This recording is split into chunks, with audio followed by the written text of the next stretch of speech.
Hey there everyone, welcome back to Old Brother Comics. Today we're doing another 10 in 10 and this is episode 3.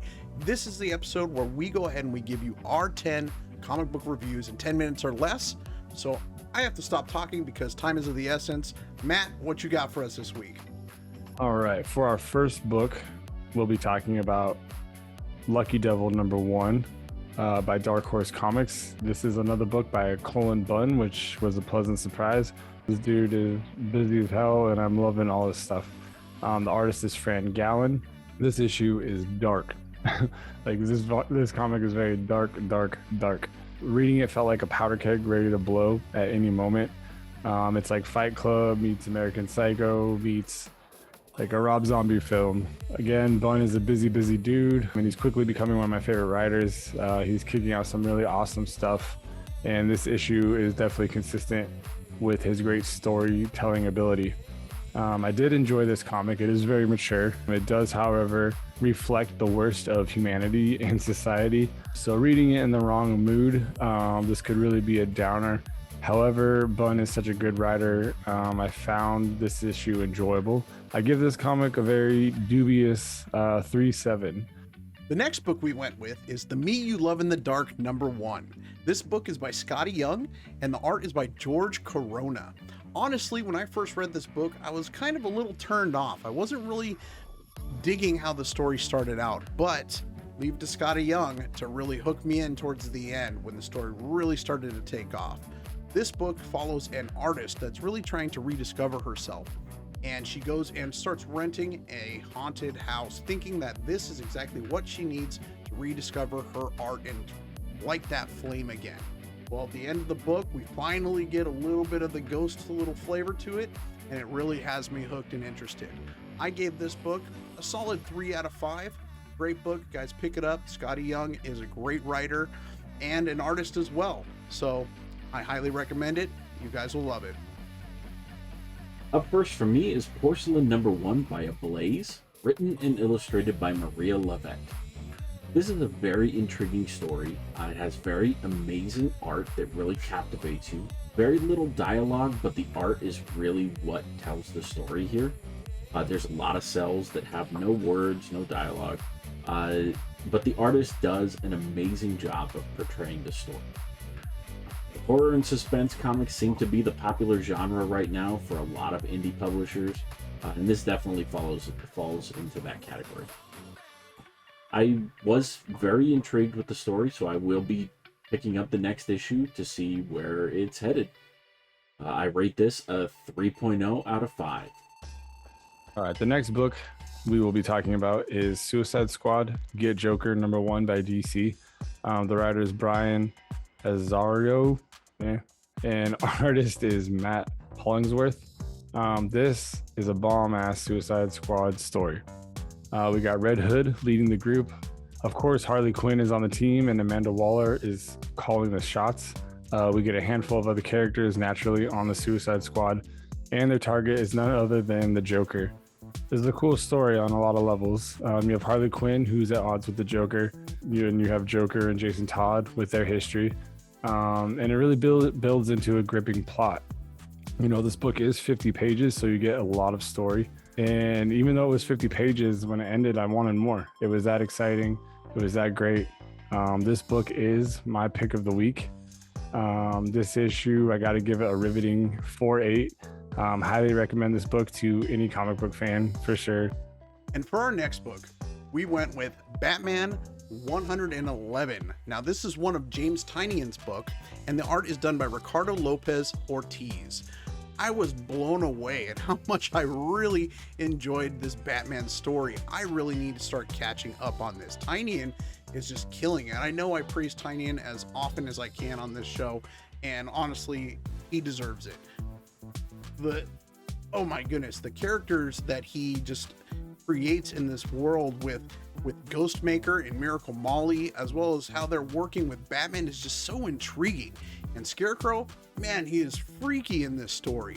I rated it a solid 4.5 out of 5. It was this close to becoming my pick of the week. Guys, if you haven't started Batman, jump on it, and also jump on the Tynion train. It's about time. Get on it now. Up next for me is We Promise Utopia #1 by Literati Press, written by Adrian Morales, Robert Holman, and Charles J. Martin. Illustrated by Eric Osborne, Chloe Elamam, and Jonathan Kolsch. So I really enjoyed this story. The art is good, and I really liked that the art styles change based on the timeline that's being presented at that time, past, present, and future, from what I can tell. The story does jump around between those timelines, so past, present, future, and it can be a little hard to follow, but the art differences definitely help out and differentiate when the story changes. This one was my pick of the week, and I rated it at a 3.2 out of 5. Next book we will be talking about is The Golem Walks Among Us #1 by Dark Horse Comics. Writer is Mike Magnala, and artist is Peter Erding. Another awesome issue. My books are absolutely killing this week. I'm enjoying all of them thus far.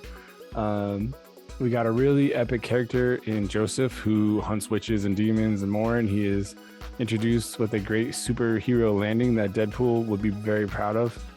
Visually, this comic is sensational. I love the witch in this issue. My 7-year-old daughter came in while I was reading this, and I'm pretty sure she's gonna have nightmares tonight after seeing what this witch looks like. I give it a whirlwind of a 3.9. Really enjoying it. I have really been liking what Dark Horse is doing and what they've been pumping out lately. So definitely, don't sleep on Dark Horse. Go check them out. For our next book, we went with Nice House on the Lake #3. It's written by James Tynion, and art is by Alvaro Martinez Bueno. This book is amazing. Tynion is just on fire right now. Again, I don't know how he does it. In this issue, we follow Sam, one of the guests in the house, and it really starts to follow a lot of the backstory on how he is connected with Walter. Tynion just does such a great job at really portraying the feelings and the personalities of each one of these characters, and Sam is just at his wit's end. Honestly, when I first read it, I really thought it was kind of a little bit of a filler issue, but once I thought about it, it really kind of just blew Tynion's genius to a much bigger light. It really puts you in the shoes of Sam and how he was feeling. Like he was just feeling kind of at wit's end, or like it wasn't going anywhere. He was just trapped.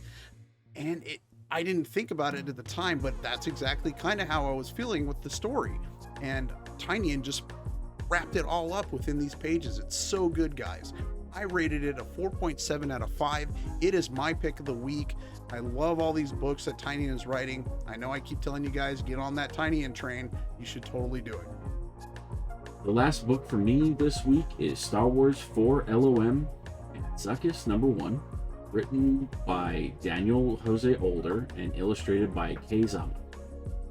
So this is a War of the Bounty Hunters tie-in, and it's just a fun little origin story about 4 LOM and Zuckuss. As far as I can tell, it's not essential to the overall War of the Bounty Hunters storyline, but it's still a fun read. Yeah, as far as I can tell, it's not really integral to the story, but still fun little side story. Good read. I rated this one at a 3.0 out of 5. All right, the final book that we'll be talking about is Van Helsing vs. Invisible Woman Annual #1 by Zenoscope. The story was pretty cool. It uses a lot of lore, which I find enjoyable. Obviously, Van Helsing, in this story, it's a female descendant of, the Van Helsing we probably all think of that pops up in our mind. But yeah, we get like a reference to Van Helsing. We get a person referencing Dr. Jekyll, Mr. Hyde, and even someone referencing Robin Hood. And the antagonist in this book references, the Invisible Man, but in this case is an invisible chick. There's a lot going on, and it's kind of overwhelming to try and follow. I give this issue a moderate 2.7.